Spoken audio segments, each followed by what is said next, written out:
educational events in virtual environments is a little bit different, because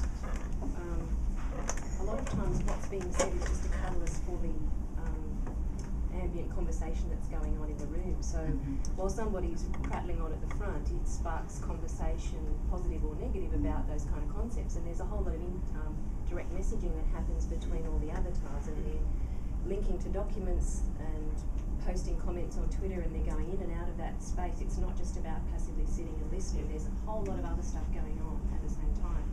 Having said that though, your point is very true, that if you're a new person in that environment, you're not really sure how it all works, you don't have a relationship with some of the people in that space, so you may not know how to actually do that. So your experience where we can dream up something that is wonderful into the future, so the horizon is there. I don't think that's what most people's need is. So when you were just talking then about tools, I was wondering to myself, why are people in there? Like, so if you ask them why are they in there, do they want to know what to do with 9x tomorrow, or are they there because they're trying to kind of dream up new educational futures?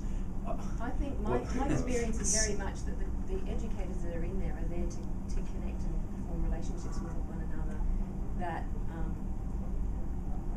exist and continue outside of that space. Well, I'll broaden this out further. When we talk about audience at the moment, the audience is clearly teachers, but it comes to my mind, what about all the people at school education director level, regional director level, all the principals? Without those people engaging with this, you close it right down straight away.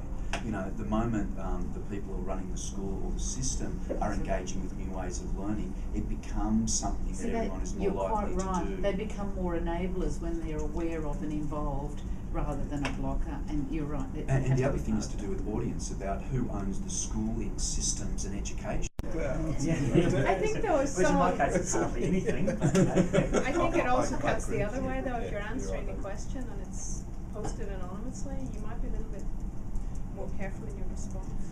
I mean, Exactly, we've that's got my our point. systems and email addresses which identifies. I personally think that we should be in the spaces as who we are, and that we shouldn't be anonymous. That's my gut feeling about it. But the reality is that so when you do have your name attached to that response, I think you do consider it before you put it out there. Absolutely. Yeah, definitely. It's like reading your email and rereading it in case you've Calling written the wrong yourself thing. Batman. Or publishing something. I wish I could do that Yeah, more. very careful about what you put up there. It's a great skill. When you knock yourself right out of it.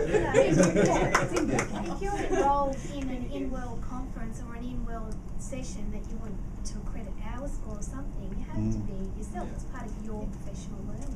Yeah, but that doesn't mean you can't have had that experience anonymously and still have it count towards your experience. I mean, a lot of the experiences I've had in virtual environments as an educator have not been under my name. I've happily told people who I am if they've asked, but they've been anonymous, and that's freed me up, a lot. I don't think that even in the world, you don't necessarily have to have the big tag over your head that says Benjamin Jones works for DRT, the full profile. That's what I think. You could just have the game. If they really want to know more about me, they click on that, which takes me off to another space that has my deeper profile. And I think that sort of pseudo experience where it's sort of it's like having your Twitter your tag and your Twitter tag that produces a persona. Even though mine's Ben Paddle Jones, I've got a persona around that I create, and it's purposeful and it's intentional. It's who I am. It's not necessarily who I am professionally.